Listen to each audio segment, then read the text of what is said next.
നമസ്കാരം. Third division വാർത്തകളിലേക്ക് സ്വാഗതം. വാർത്തകൾ വായിക്കുന്നത് അശ്വതി. പ്രകോപിതനായി മുഖ്യമന്ത്രി. യുവാക്കളിലെ അക്രമവാസനയെക്കുറിച്ചുള്ള അടിയന്തര പ്രമേയ ചർച്ചയിൽ പ്രതിപക്ഷം മുഖ്യമന്ത്രിയെ ലക്ഷ്യമിട്ടതോടെ നിയമസഭയിൽ വാക്പോര്. പ്രമേയം അവതരിപ്പിച്ച രമേശ് ചെന്നിത്തലയുടെ മിസ്റ്റർ ചീഫ് മിനിസ്റ്റർ എന്ന വിളിയിൽ പിണറായി വിജയൻ പ്രകോപിതനായി. TP കേസ് പ്രതികൾക്ക് നൽകിയ പരോളിന്റെ കണക്ക് പറഞ്ഞതോടെയാണ് മുഖ്യമന്ത്രി ക്ഷുഭിതനായത്. സർക്കാരിന് വാഴ്ത്തുപാട്ട് പാടാൻ തങ്ങളെ കിട്ടില്ലെന്ന് പ്രതിപക്ഷം തിരിച്ചടിച്ചു. TP കേസിലെ പ്രതികളുമായി ബന്ധപ്പെട്ട കാര്യം പറഞ്ഞപ്പോഴാണ് മുഖ്യമന്ത്രി ഇടപെട്ടതെന്നും മുഖ്യമന്ത്രിക്ക് എന്തിനാണ് അസഹിഷ്ണുതയെന്നും VD സതീശൻ ചോദിച്ചു. അനാവശ്യമായ കാര്യങ്ങൾ പറയാൻ വേണ്ടി ചർച്ചയെ ഉപയോഗിക്കരുതെന്നായിരുന്നു മുഖ്യമന്ത്രിയുടെ മറുപടി. വിഷയത്തെ പ്രതിപക്ഷം രാഷ്ട്രീയവൽക്കരിക്കുകയാണെന്ന് മന്ത്രി MB രാജേഷും കുറ്റപ്പെടുത്തി. ഇടയ്ക്കിടയ്ക്ക് മിസ്റ്റർ ചീഫ് മിനിസ്റ്റർ എന്ന് പറഞ്ഞ് ചോദ്യം ചോദിച്ചാൽ പോരാ, നാടിന്റെ പ്രശ്നം എന്താണെന്ന് മനസ്സിലാക്കാൻ കഴിയണം എന്ന് പിണറായി പറഞ്ഞു. എന്നാൽ മിസ്റ്റർ ചീഫ് മിനിസ്റ്റർ എന്നത് അൺപാർലമെന്ററി പദമല്ലെന്ന് ചെന്നിത്തല മറുപടി നൽകി. മൂന്നാം തവണയും LDF തന്നെ വിജയിക്കുമെന്ന് MV ഗോവിന്ദൻ. മൂന്നാം തവണയും കേരളത്തിൽ LDF കണ്ണഞ്ചിപ്പിക്കുന്ന വിജയം നേടുമെന്ന് CPM സംസ്ഥാന സെക്രട്ടറി MV ഗോവിന്ദൻ. പാർട്ടി ഒറ്റയ്ക്ക് 50% വോട്ട് നേടുക എന്നതാണ് ലക്ഷ്യം. ഇന്ത്യയിൽ ആപത്കരമായി വരുന്ന ഫാസിസ്റ്റ് ഭരണകൂടത്തെ ഫലപ്രദമായി പ്രതിരോധിക്കാൻ പ്രതിപക്ഷ ഐക്യനിര രൂപപ്പെടുത്തുമെന്നും അദ്ദേഹം പത്രസമ്മേളനത്തിൽ പറഞ്ഞു. CPMന്റെ സ്വാധീനം സ്വന്തം നിലയിൽ വർദ്ധിപ്പിക്കും. ഇടതുപക്ഷ ഐക്യം ശക്തിപ്പെടുത്തി അതിവിപുലമായി ഇടതുപക്ഷ മുന്നണി ദേശീയാടിസ്ഥാനത്തിൽ ഉയർത്തിക്കൊണ്ടുവരുമെന്നും അദ്ദേഹം കൂട്ടിച്ചേർത്തു. പീഡനക്കേസിൽ ആശ്ചര്യം പ്രകടിപ്പിച്ച് ഹൈക്കോടതി. 1.5 വയസ്സുള്ള സ്വന്തം കുഞ്ഞിനെ ഭാര്യ പീഡിപ്പിച്ചെന്നാരോപിച്ച് ഭർത്താവ് നൽകിയ പരാതിയിലാണ് കോടതി ആശ്ചര്യം പ്രകടിപ്പിച്ചത്. പോക്സോ നിയമപ്രകാരം ഭാര്യയ്ക്കെതിരെ ഭർത്താവ് നൽകിയ പരാതി തെറ്റാണെന്ന് തെളിഞ്ഞാൽ ഭർത്താവിനെതിരെ നടപടി വേണമെന്നും ഹൈക്കോടതി നിർദ്ദേശം നൽകി. തൃശൂർ കൊടുങ്ങല്ലൂർ പോലീസ് രജിസ്റ്റർ ചെയ്ത പോക്സോ കേസിലാണ് കോടതിയുടെ നിരീക്ഷണം. കേസിൽ കോടതി യുവതിക്ക് മുൻകൂർ ജാമ്യവും നൽകിയിട്ടുണ്ട്. വൈവാഹിക തർക്കമാണ് കേസിന് പിന്നിലെന്നാണ് നിലവിലെ സംശയം. ഹർജിക്കാരിയും ഭർത്താവും തമ്മിൽ വൈവാഹിക തർക്കമുള്ള കേസ് നിലവിലുണ്ട്. കുട്ടിയുടെ കസ്റ്റഡി സംബന്ധിച്ച കേസും രജിസ്റ്റർ ചെയ്തിട്ടുണ്ട്. ഈ പരാതികൾ നിലനിൽക്കവെയാണ് ഭർത്താവ് യുവതിക്കെതിരെ ലൈംഗികാതിക്രമ പരാതി നൽകിയത്. പരീക്ഷാ പേടിയിൽ വിദ്യാർത്ഥി ജീവനൊടുക്കി. വട്ടിയൂർക്കാവിൽ +2 വിദ്യാർത്ഥി ജീവനൊടുക്കിയ നിലയിൽ. മരുതൻകുഴി ദർശനിയും വീട്ടിൽ R ദർശനയാണ് മരിച്ച നിലയിൽ കണ്ടെത്തിയത്. തിങ്കളാഴ്ച പരീക്ഷ തുടങ്ങാനിരിക്കെയാണ് വിദ്യാർത്ഥിയെ വീട്ടിൽ തൂങ്ങി മരിച്ച നിലയിൽ കണ്ടത്. പരീക്ഷ സംബന്ധിച്ച ഉത്കണ്ഠയാണ് ജീവനൊടുക്കാൻ കാരണമെന്നാണ് ആത്മഹത്യാക്കുറിപ്പിലുള്ളത്. പഠിച്ചതെല്ലാം മറന്നുപോകുന്നുവെന്നും അച്ഛനും അമ്മയും വിഷമിക്കരുതെന്നും ആത്മഹത്യാക്കുറിപ്പിലുണ്ട്. സംസ്ഥാന സ്കൂൾ കലോത്സവത്തിൽ തബല വായനയിൽ A ഗ്രേഡ് നേടിയ കലാകാരൻ കൂടിയാണ് ദർശൻ. 10ാം ക്ലാസ്സിലും +1ലും മുഴുവൻ വിഷയങ്ങൾക്കും A+ നേടിയിരുന്നു. എന്നെ ആരും ഒരു ഘട്ടത്തിലും നിർബന്ധിച്ചിട്ടില്ല.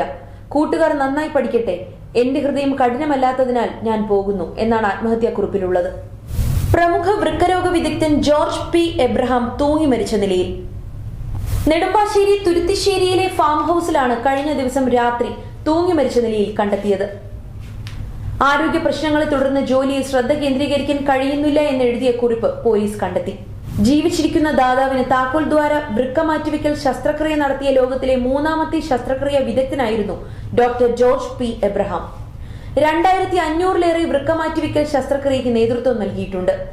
ലാപ്രോസ്കോപ്പിക് ശസ്ത്രക്രിയകളിൽ 13 വർഷത്തിലേറെ പരിചയമുള്ള ഡോക്ടർ ജോർജ് 9000-ത്തിലധികം ലാപ്രോസ്കോപ്പിക് യൂറോളജിക്കൽ ശസ്ത്രക്രിയകൾ വിജയകരമായി പൂർത്തിയാക്കിയിട്ടുണ്ട്. കേരളത്തിൽ ഹൈഡ്രജൻ ബസ് വരുന്നു. ബസ്സുകളിലും ട്രക്കുകളിലും ഇന്ധനമായി ഹൈഡ്രജൻ ഉപയോഗിക്കുന്ന 5 പരീക്ഷണ പദ്ധതിക്ക് കേന്ദ്ര സർക്കാർ. 37 വാഹനങ്ങൾ രാജ്യത്തിന്റെ വിവിധ കേന്ദ്രങ്ങളിൽ ഓടിക്കും.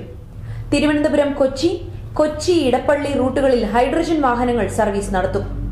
കേന്ദ്ര പാരമ്പര്യേതര ഊർജ മന്ത്രാലയത്തിന്റെ കീഴിലുള്ള നാഷണൽ ഗ്രീൻ ഹൈഡ്രജൻ മിഷന്റേതാണ് പദ്ധതി. 9 ഹൈഡ്രജൻ റീഫില്ലിംഗ് സ്റ്റേഷനുകളും വരും. 15 എണ്ണം ഹൈഡ്രജൻ ഫ്യൂവൽ സെൽ അടിസ്ഥാനമാക്കി പ്രവർത്തിക്കുന്ന വാഹനങ്ങളും 22 എണ്ണം ഹൈഡ്രജൻ ആന്തരരാസ സംയോഗ പ്രക്രിയ അടിസ്ഥാനമാക്കിയതുമാണ്. ഇവ രാജ്യത്തെ 10 റൂട്ടുകളിൽ പരീക്ഷണാടിസ്ഥാനത്തിൽ ഓടും. മാർപ്പാപ്പയ്ക്ക് യന്ത്രസഹായമില്ലാതെ ശ്വസിക്കാം. ശ്വാസകോശ അണുബാധയെ തുടർന്ന് ഫെബ്രുവരി 14 മുതൽ ആശുപത്രിയിൽ കഴിയുന്ന ഫ്രാൻസിസ് മാർപ്പാപ്പയുടെ ആരോഗ്യത്തിന് നേരിയ പുരോഗതി. മാർപ്പാപ്പയ്ക്ക് മെക്കാനിക്കൽ വെന്റിലേഷന്റെ സഹായമില്ലാതെ ശ്വസിക്കാൻ കഴിയുന്നുണ്ടെന്ന് വത്തിക്കാൻ അറിയിച്ചു.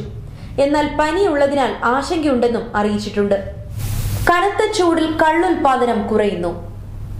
കനത്ത ചൂട് കാരണം പാലക്കാട് ചിറ്റൂരിലെ തെങ്ങുകളിൽ നിന്നുള്ള കള്ളുൽപാദനം കുത്തനെ ഇടിഞ്ഞു. സംസ്ഥാനത്തെ മറ്റെവിടേക്കാളും കൂടുതൽ കള്ള് ഉൽപ്പാദിപ്പിക്കുന്നത് ചിറ്റൂരിലാണ്. കൊടും ചൂടിൽ തെങ്ങുകൾ വാടിയതാണ് പെട്ടെന്ന് കള്ള് കുറയാൻ കാരണം. 2.5 മുതൽ 3 ലിറ്റർ വരെ കള്ള് ഉൽപ്പാദിപ്പിച്ചിരുന്ന തെങ്ങുകൾ ഇപ്പോൾ 1 ലിറ്റർ പോലും വിളവ് നൽകുന്നില്ല. കാറ്റും കീടബാധയും കാരണം കള്ളുൽപാദനം 3-1 കുറഞ്ഞതിനെ തുടർന്നാണ് ഇത്. കള്ളുൽപാദനം കുറഞ്ഞതിനെ തുടർന്ന് വ്യവസായികൾ പ്രതിസന്ധിയിലാണ്. അതേസമയം കള്ളുചെത്ത് തൊഴിലാളികളുടെ ദൈനംദിന ജീവിതത്തെ പ്രതിസന്ധി സാരമായി ബാധിക്കുന്നുണ്ട്. ബാലരാമപുരം വികസനം സ്ഥലം ഏറ്റെടുക്കാൻ 98 കോടി അനുവദിച്ചു.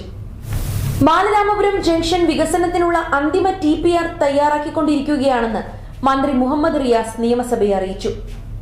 റോഡിന് ഇരുവശത്തായി വരുന്ന 398 നിർമ്മിതികളിൽ 386 എണ്ണത്തിന്റെ വില നിർണയം നടത്തി. ഭൂമി ഏറ്റെടുത്ത യൂണിറ്റിലേക്ക് നൽകിയിട്ടുണ്ട്. ഇതിൽ 195 കെട്ടിടങ്ങളുടെ ലാൻഡ് ട്രാൻസ്ഫറും പൂർത്തിയായി. ഇവ പൊളിക്കുന്നതിന് ലേല നടപടികൾ പുരോഗമിച്ചു വരികയാണ്. സ്ഥലം ഏറ്റെടുക്കുന്നതിനായി 98 കോടി രൂപ അനുവദിച്ചു. അധിക തുക ആവശ്യപ്പെട്ടുകൊണ്ടുള്ള അപേക്ഷ ധനകാര്യ വകുപ്പിന്റെ പരിഗണനയിലാണെന്ന് മന്ത്രി മുഹമ്മദ് റിയാസ് പറഞ്ഞു. വിദ്യാർത്ഥിയുടെ കൊലപാതകത്തിൽ ഒരു പ്രതി കൂടി അറസ്റ്റിൽ. കോഴിക്കോട് താമരശ്ശേരി മുഹമ്മദ് ഷഹബാസ് കൊലപാതകത്തിൽ ഒരു വിദ്യാർത്ഥി കൂടി അറസ്റ്റിൽ. ഷഹബാസിനെ ആക്രമിക്കുന്നതിൽ പങ്കെടുത്ത 10ാം ക്ലാസ് വിദ്യാർത്ഥിയാണ് അറസ്റ്റിലായത്. താമരശ്ശേരി സ്വദേശിയായ വിദ്യാർത്ഥിയെ ജുവനൈൽ ജസ്റ്റിസ് ബോർഡിന് മുൻപാകെ ഇന്ന് ഹാജരാക്കി. മുഹമ്മദ് ഷഹബാസ് കൊലപാതകത്തിൽ കൂടുതൽ വിദ്യാർത്ഥികളുടെ പങ്ക് അന്വേഷിക്കുന്നതിനിടയിലാണ് ഒരാൾ കൂടി പിടിയിലായിരിക്കുന്നത്. നേരിട്ട് പങ്കെടുത്തത് 5 വിദ്യാർത്ഥികളാണെങ്കിലും കൂടുതൽ പേർ ആസൂത്രണം ചെയ്തതിൽ ഉൾപ്പെട്ടിട്ടുണ്ടെന്നാണ് സൂചന. കൊലപാതകം നടക്കുന്ന സമയത്തുണ്ടായിരുന്നവരുടെയും വാട്സാപ്പ് ഗ്രൂപ്പിൽ ഉൾപ്പെട്ടിരുന്ന കുട്ടികളെക്കുറിച്ചും പോലീസ് അന്വേഷിച്ചു വരികയാണ്. SSLC പരീക്ഷ നടക്കുന്നതിനാൽ വിദ്യാർത്ഥികളിൽ നിന്ന് വിവരങ്ങൾ തേടുന്നതിന് പരിമിതിയുണ്ട്. അതേസമയം ഇതുവരെയുള്ള അന്വേഷണത്തിൽ കുട്ടികളുടെ മാതാപിതാക്കളുടെയും മുതിർന്നവരുടെയും പങ്ക് കണ്ടെത്താനായിട്ടില്ല. ഇൻസ്റ്റാഗ്രാമിലെയും വാട്സാപ്പിലെയും ഗ്രൂപ്പ് ചാറ്റുകൾ പുറത്തു വന്നിരുന്നു. ഇതിൽ നിലവിൽ കസ്റ്റഡിയിലുള്ള 5 വിദ്യാർത്ഥികളെ കൂടാതെ ആസൂത്രണത്തിൽ കൂടുതൽ വിദ്യാർത്ഥികൾ ഉൾപ്പെട്ടിട്ടുണ്ട് എന്നാണ് പ്രാഥമിക നിഗമനം. വന്താര ഉദ്ഘാടനം ചെയ്ത് പ്രധാനമന്ത്രി. 3 ദിവസത്തെ സന്ദർശനത്തിനായി ഗുജറാത്തിലെത്തിയ പ്രധാനമന്ത്രി നരേന്ദ്രമോദി ആനന്ദ് അംബാനിയുടെ വന്യമൃഗ സംരക്ഷണ കേന്ദ്രമായ വന്താര ഉദ്ഘാടനം ചെയ്തു. ജാംനഗർ റിഫൈനറി സമുച്ചയത്തിനുള്ള 3000 ഏക്കർ വിസ്തൃതിയിലാണ് വന്താര സ്ഥിതി ചെയ്യുന്നത്. അംബാനി കുടുംബത്തിന്റെ സാന്നിധ്യത്തിൽ ഉദ്ഘാടനം ചെയ്ത ശേഷം പ്രധാനമന്ത്രി വനത്തിനുള്ളിലൂടെ സഫാരി നടത്തി. വന്താരയിലെ മൃഗങ്ങളോടൊപ്പം സമയം ചെലവിടുന്ന പ്രധാനമന്ത്രിയുടെ വീഡിയോ പുറത്തു വന്നിട്ടുണ്ട്. മൃഗങ്ങൾക്ക് ഭക്ഷണം കൊടുക്കുന്നത് വീഡിയോയിൽ കാണാം. വംശനാശ ഭീഷണി നേരിടുന്ന ജീവികളുടെ ആവാസ കേന്ദ്രമാണ് വന്താര. ഏക്കറോളം വ്യാപിച്ചു കിടക്കുന്ന വന്യജീവി മൃഗസംരക്ഷണ കേന്ദ്രത്തിൽ 1.5 ലക്ഷത്തിലധികം വന്യജീവികളാണ് ഉള്ളത്. നമ്മുടെ ആരോഗ്യം നമ്മളിലൂടെ. ബദാം ഓയിലിന്റെ ഗുണങ്ങൾ. ബദാം കഴിക്കുന്നത് ആരോഗ്യത്തിന് നല്ലതാണെന്ന് എല്ലാവർക്കും അറിയാം. പ്രോട്ടീൻ, വിറ്റാമിനുകൾ, ഫൈബർ തുടങ്ങിയവ അടങ്ങിയതാണ് ബദാം. ഇനി ബദാം ഓയിൽ ഡയറ്റിൽ ഉൾപ്പെടുത്തുന്നതിന്റെ ഗുണങ്ങൾ നോക്കാം. ബദാം ഓയിൽ ഹൃദയാഘാത സാധ്യത കുറയ്ക്കാനും കൊളസ്ട്രോൾ കുറയ്ക്കാനും രക്തസമ്മർദ്ദം നിയന്ത്രിക്കാനുമൊക്കെ നല്ലതാണ്. Omega three fatty acid, vitamin A, E തുടങ്ങിയവ അടങ്ങിയിരിക്കുന്നതിനാൽ ഇവ തലച്ചോറിന്റെ ആരോഗ്യത്തിന് ഏറെ നല്ലതാണ്. ബദാം ഓയിൽ ഡയറ്റിൽ ഉൾപ്പെടുത്തുന്നത് പ്രമേഹത്തെ നിയന്ത്രിക്കാനും സഹായിക്കുന്നു. ആരോഗ്യകരമായ കൊഴുപ്പും പ്രോട്ടീനും അടങ്ങിയതിനാൽ ഇവ ഉൾപ്പെടുത്തുന്നത് വണ്ണം കുറയ്ക്കാൻ സഹായിക്കും. ദഹനം മെച്ചപ്പെടുത്താനും മലബന്ധത്തെ അകറ്റാനും കുടലിന്റെ ആരോഗ്യം സംരക്ഷിക്കാനും രോഗപ്രതിരോധ ശേഷി കൂട്ടാനും ബദാം ഓയിൽ ഡയറ്റിൽ ഉൾപ്പെടുത്തുന്നത് ഗുണം ചെയ്യും. വിറ്റാമിൻ ഇയുടെ കലവറയായ ബദാം ഓയിൽ ചർമ്മ സംരക്ഷണത്തിനും മികച്ചതാണ്.